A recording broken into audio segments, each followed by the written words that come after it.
Good day, class. So our subject for today is differential calculus and our lesson for today is application of differentiation. So magfo-focus tayo sa paghahanap ng slope and vertex for today. So first, punta muna tayo sa finding is slope of a curve. So the slope of a curve at any point is a slope of the tangent line to the curve at that point or location. So calculated using the first derivative or dy over dx or f prime of x. So it represents the instantaneous rate of change and is found by differentiating the function y is equals to f of x and substituting the specific x coordinate into that derivative. Okay, so in short, yung slope daw natin ay equal lang yan dun sa first derivative.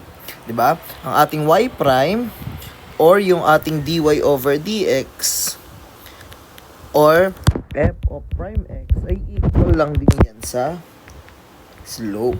So, ibig sabihin, kapag kumukuha tayo ng derivative, kumukuha din tayo ng slope. Okay?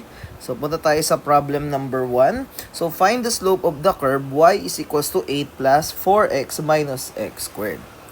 So, ngayon, hanapin daw natin yung slope by using the differential calculus. So, ang gagawin lang natin is kukunin natin yung derivative niya. Yung kanyang y prime. Kasi ang y prime, tandaan nyo, equal yan dun sa slope. So, solve muna natin yung y prime ng ating equation. So, di ba 8 plus 4x minus x squared. So, si 8, since constant yan, magiging 0 na. And then, yung 4x, kapag dinifferentiate nyo, 4 yan, and then minus yung x squared magiging 2x.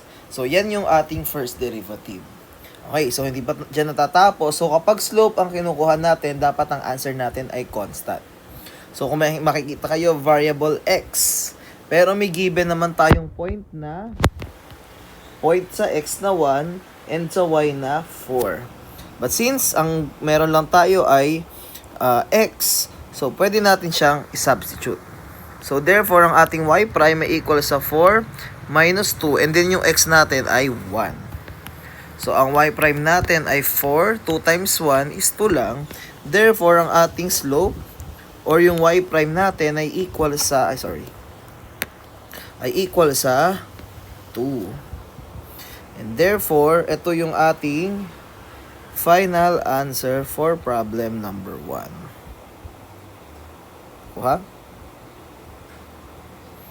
Okay, next. Problem number 2. Find the slope of the curve. So, y squared is equals to x cubed at point 2 and 7. So, solve lang natin yan. Gaya ng ginawa natin kanina, kukunin lang natin yung first derivative. So, to solve for the first derivative, di ba, ang y squared magiging 2y, sasamahan lang ng y prime. Is equals to, yung x cubed magiging 3x squared. So, di ba ang gagawin natin dyan? Gagawin natin independent si y prime. So, i-divide natin si 2y y prime sa 2y para matira dito sa kaliwa si y prime. So, cancel natin yung 2y dito. Okay?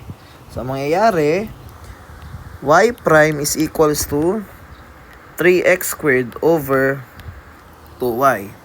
So, tandaan nyo, may point tayo na 2 and 7.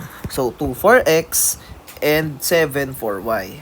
So, substitute lang natin yan. So, therefore, 3 times, yung x natin ay 2.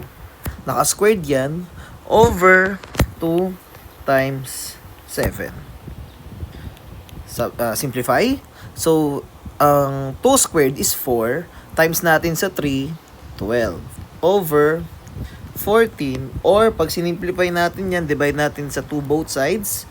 So, magiging y prime ay equal sa 6 over 7. And that is our final answer. Okay?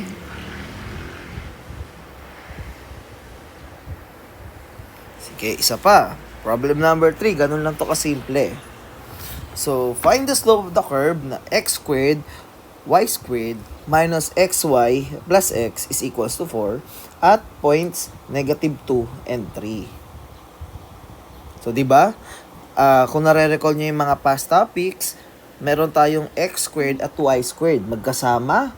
Ang ginagawa natin dyan ay product rule. Ganun din sa x times y. So, una, kunin natin yung mag-product rule tayo, no? So, So, product rule tayo dito. Let's say, ang u natin ay, x squared. So, ang du niyan will be, 2x. Tama ba? So, ang v natin is y squared. Ano ang dv o derivative ng v? Di ba? 2y kasamahan ng y prime pag dinifferentiate. Using, product rule. So, u dv plus v du. So, bali u dv, so 2x squared y prime. So, pag pinag-multiply mo yung u and dv, ganyan. Plus v du. So, 2x y squared. Okay, minus. Dito tayo sa xy. So, kunin natin yung u ng x.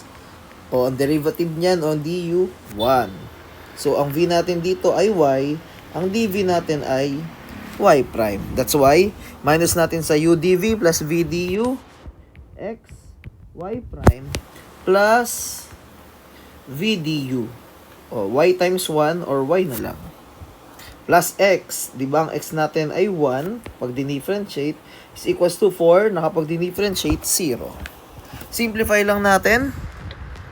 2x squared y prime plus 2xy squared. And then, distribute lang natin yung negative. Magiging negative xy prime minus y kasi i-distribute natin yung negative. Plus 1 is equals to 0. Next, ihiwalay natin lahat ng walang may y prime. Iwan natin lahat ng nung may y prime sa kaliwa. Kaya may iwan ay 2x squared y prime minus x y prime is equals to, ilipat natin lahat. Unahin ko nang ilipat si y, positive y minus 2x y squared minus 1. Kuha? Then, ang gagawin, ifa-factor natin sa y prime para maging independent. So, i-factor natin sa y prime. So, magiging ganyan na yung ating equation. And then, divide natin both sides ng 2x squared y minus x para, ano mangyari? Para makancel yung kasama ni y prime. So, para maging independent na siya. And ang ating answer dito, ang y prime niyan ay y minus 2xy squared minus 1 over 2x squared y minus x. Pero hindi pa yan yung final answer kasi sasubstitute pa natin yung x na negative 2 and yung y na positive 3. Substitute, y na 3 minus 2 times yung x natin na negative 2 and ang y natin na 3 squared minus 1 over 2 times yung x na negative 2 squared times y na 3 minus x na negative 2. Simplify. So, 3 minus, so, ang 3 squared muna tayo is positive 9, di ba? Positive 9 times negative 2 magiging negative 18. Tapos, i-multiply ulit natin sa negative 2. So, yung negative 18 magiging positive na yan. So, 18 times 2 is 36. So, minus 1 over, okay, dito tayo. Sa negative 2 squared, ang negative 2 squared magiging positive 4. Times pa ulit natin sa positive 2, magiging 8. Times pa natin sa 3, magiging 24. Negative, tapos dalawang negative, magiging positive 2 na yan.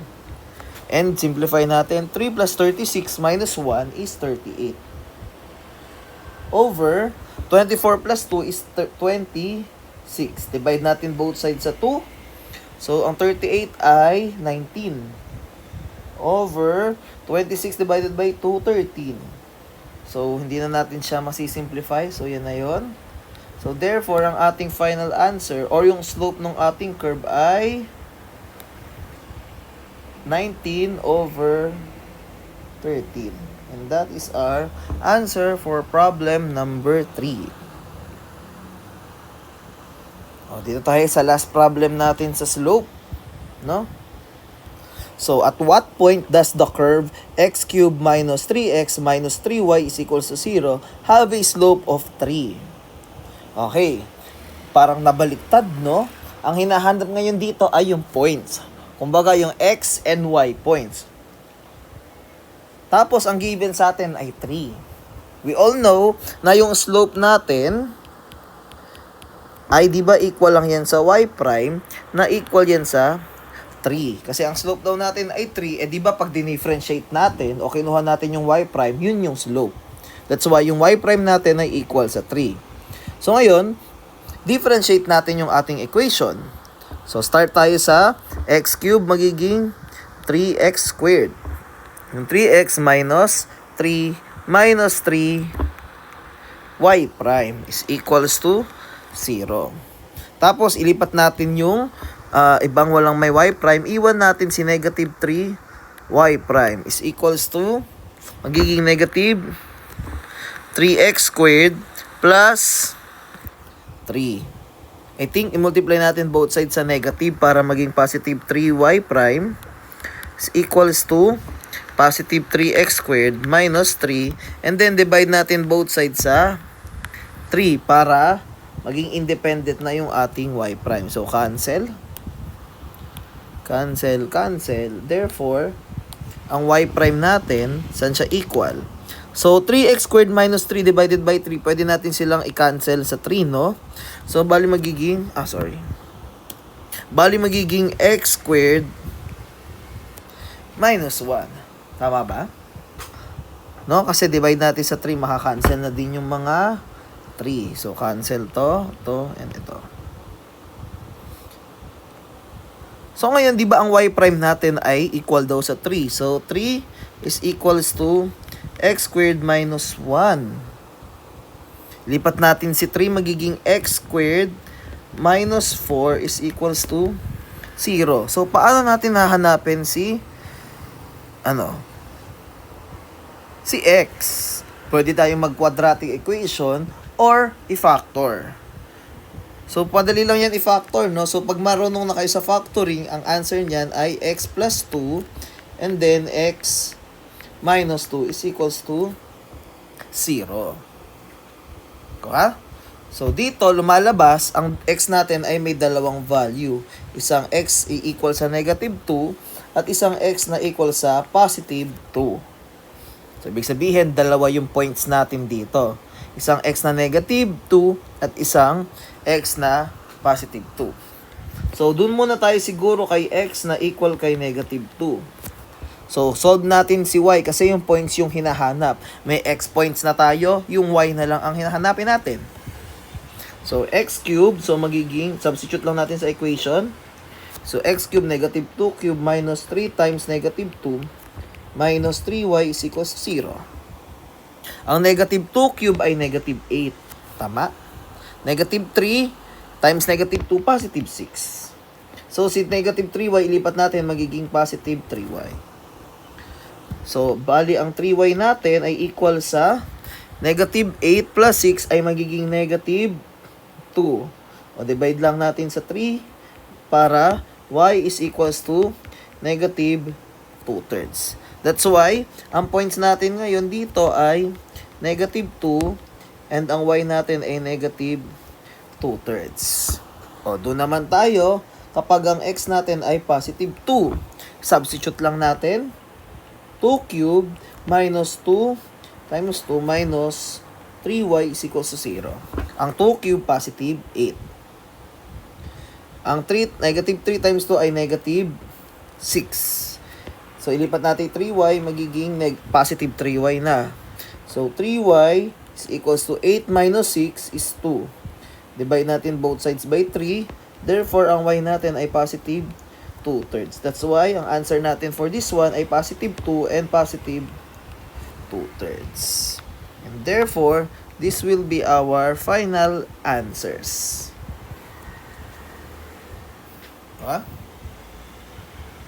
Okay, ganyan lang naman ginagawa yung slope. Ngayon, dito tayo sa vertex. Vertex of a curve, so it is the turning point where the first derivative of the function is 0. Therefore, dy over dx ay 0. Tandaan nyo yan. Ang y prime or yung f prime x or dy over dx ay equal sa 0. Kapag vertex ang hinahanap, dapat si y prime or yung first derivative natin ay equal sa 0. So, alam niyo naman na yung vertex siguro, siya yung point kung saan, asan yung vertex, let's say, gawa tayo ng graph. Kung saan, nandito yan sa pinakadulo. Pwedeng pinakababa, pinakataas. So, ibig sabihin, ang slope kasi natin sa point na to ay equal sa 0. Kasi kapag sinum nyo yan, yung curve natin dyan is parang nakapadiretso. Kaya walang slope. Okay, ganun yung nangyayari. Solve natin to. Find the vertex of the curve. Now, y is equals to x squared plus 6x plus 7. So, hanapin natin yung x and y points kung saan yung vertex ng ating equation. Solve natin by finding the first derivative. So, y prime is equals to 2x plus 6. Gets? And then, di ba? Kay vertex, para mahanap natin yung vertex, yung y prime ay i-equate natin sa 0. That's why, 0 is equals to 2x plus 6. Lipat natin si 6, magiging 2x is equals to negative 6. Para makuha si x, divide natin both sides by 2. X is equals to negative 3. Kuha na natin yung x. Ngayon, paano natin kukunin si y? Dali lang yan, substitute natin siya sa equation. So, y is equals to x natin na negative 3 squared plus 6 times negative 3 plus 7. Where yung y natin ay equal sa negative 3 squared, positive 9. 6 times negative 3, negative 18 plus 7.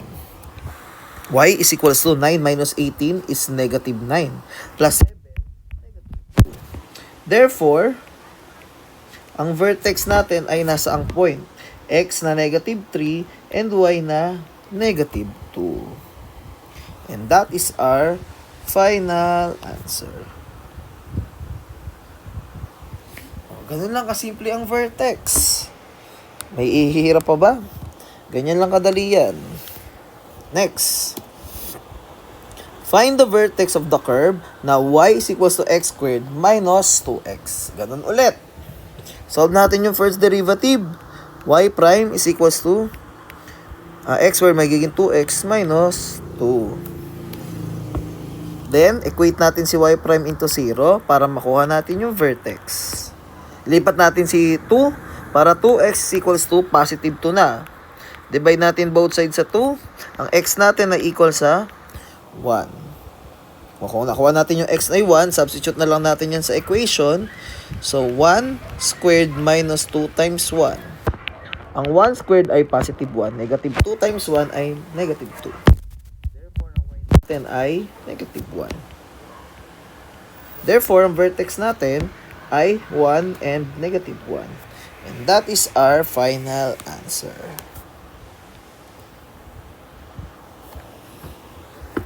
Lastly, for our last problem, find the point where the tangent is parallel to x-axis of the y is equals to x cubed plus 6x squared plus 9x plus 7.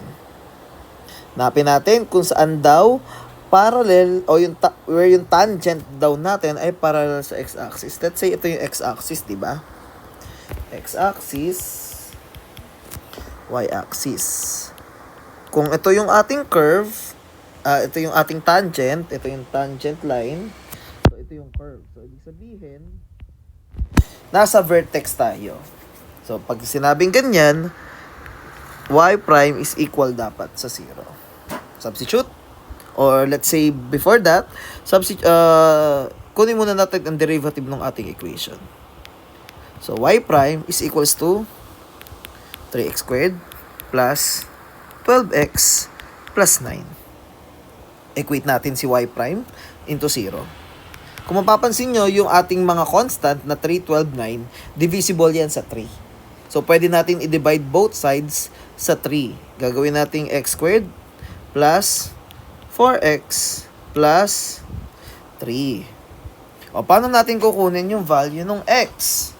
Pwede tayong mag-factorization and or pwede tayong mag-quadratic equation. So, alam niyo naman siguro yun, ifa-factor ko na lang, no? Alam ko naman na ang factor nito ay x plus 3 times x plus 1 is equals to 0. And, pag kinuha natin x, ang x natin ay equal sa negative 3, anong x natin ay equal sa negative 1. In short, dalawa yung x natin, so ibig sabihin, dalawa din yung y. Ganun lang gagawin ulit natin. Isa-substitute lang natin yung x natin sa ating equation to solve for y. So, unahin muna natin na x is equals to negative 3. Y is equals to negative 3 cube plus 6 negative 3 squared plus 9 times negative 3 plus 7. Y is equals to negative 3 cube is negative 27. Negative 3 squared is positive 9 times 6 plus 54. 9 times negative 3 magiging negative 27 plus 7. So, ano yung value ng y natin? Negative 27 plus 54 is positive 27 minus 27 is 0 plus 7. Therefore, 7. Kaya ang ating answer dito, ang vertex natin, x is negative 3, y is positive 7. Di pa yan ang answer. Yan ang answer natin, pero hindi lang yan yung answer. Dahil meron pa tayong isang x na negative 1. Substitute lang natin, y prime is negative 1 cube plus 6 times negative 1 squared plus 9 times negative 1 plus 7. So, ang y natin, ang negative 1 cube, obviously, is negative 1. Negative 1 squared, positive 1 times 6, so plus 6. 9 times negative 1 is negative 9 plus 7. Negative 1 plus 6, positive 5. Minus 9, negative 4 plus 7, positive 3. That's why ang vertex natin is negative 1 and positive 3. And that is our, final answer.